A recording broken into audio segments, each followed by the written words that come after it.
Ian got cut from his basketball team and said that his coach told him he'd never wear a jersey again in his life. I'm wearing it, bro. So he decided to play trombone.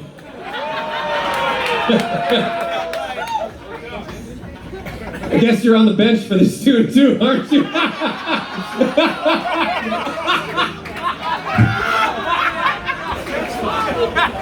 Right in time!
That's Kevin G on the keys. Kevin Gastongo. Wow. Now, Kevin and I met our first day of college together.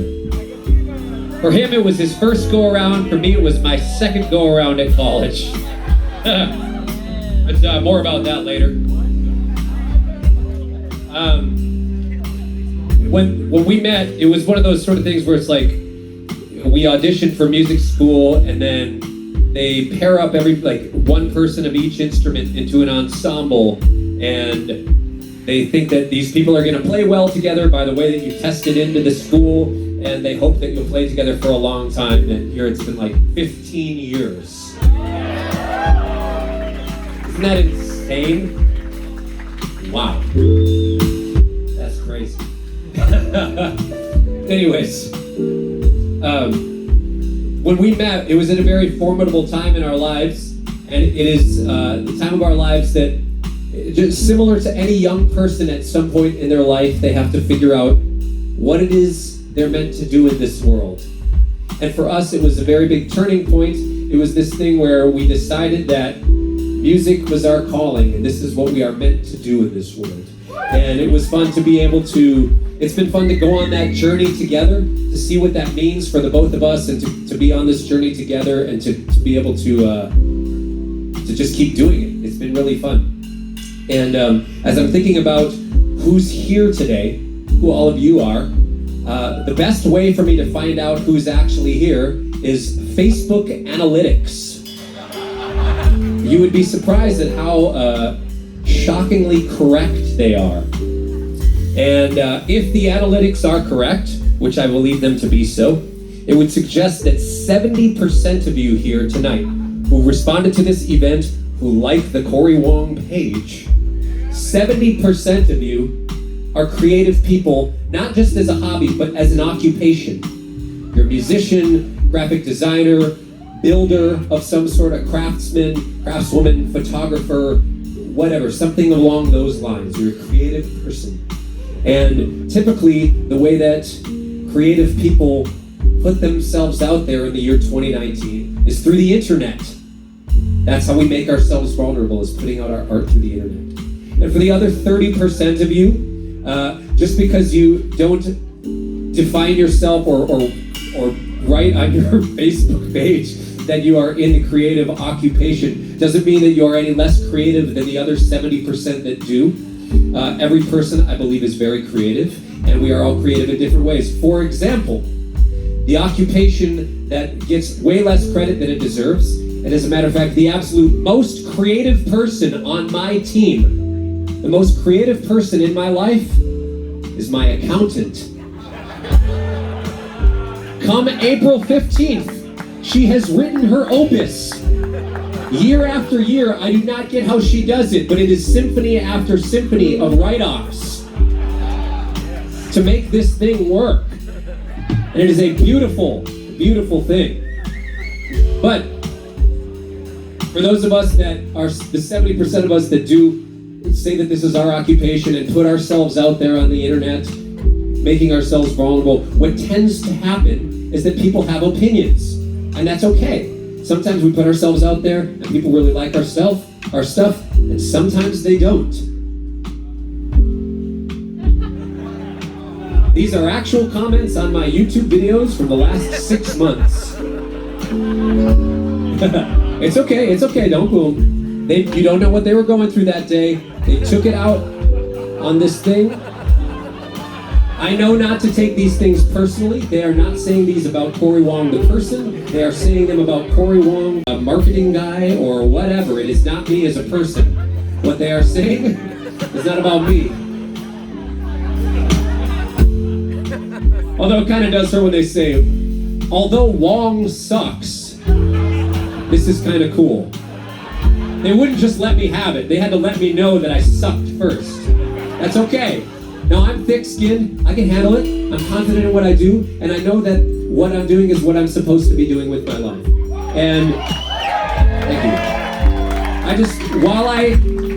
While I am the guy who has the microphone in the room at this moment, while I happen to be the one, I just want to say to the 70% of you that put yourselves out there like this, something that comes to mind is that you are not defined by the number of likes on your post, and you are not defined by the number of followers that you have on your page. I can promise to you that when you reach 100, 1,000, 10,000, or 120,000 followers on your social media page, it is not going to give you the fulfillment that you really think it might. And that is not going to be something that brings true and pure joy to you. What's going to bring you joy, in my experience, this is my take, is that those things aren't going to give you true fulfillment. The thing that is going to give you true fulfillment and happiness is living out your calling and living out what you are meant to do in this world in a pure and honest way.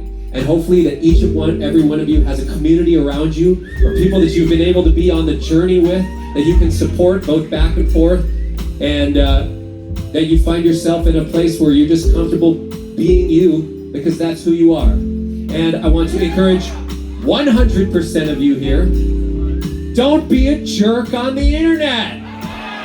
Okay? Let's practice responsible internet behavior from this day forward. Okay? Are you with me?